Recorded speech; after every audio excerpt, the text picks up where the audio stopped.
الحمد لله رب العالمين، والصلاة والسلام على سيد الأنبياء والمرسلين، إمام الأولين والآخرين، قائد الغر المحجلين،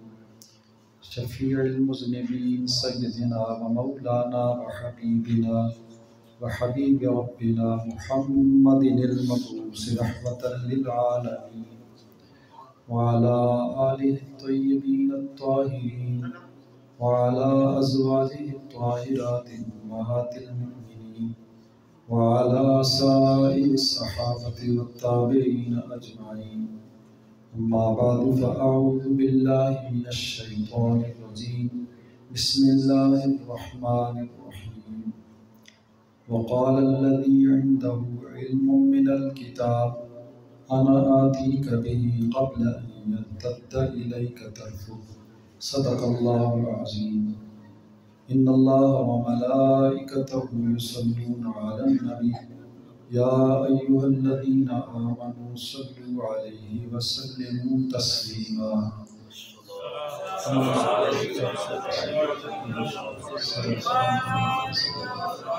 يا رسول الله وعلى آلك وأصحابك الصلاة والسلام عليك يا سيدنا رسول الله وعلى آلك وأصحابك يا حبيب الله. رب اشرح لي صدري ويسر لي أمري واحلل عقدة من لساني يفقهوا قولي. اللہ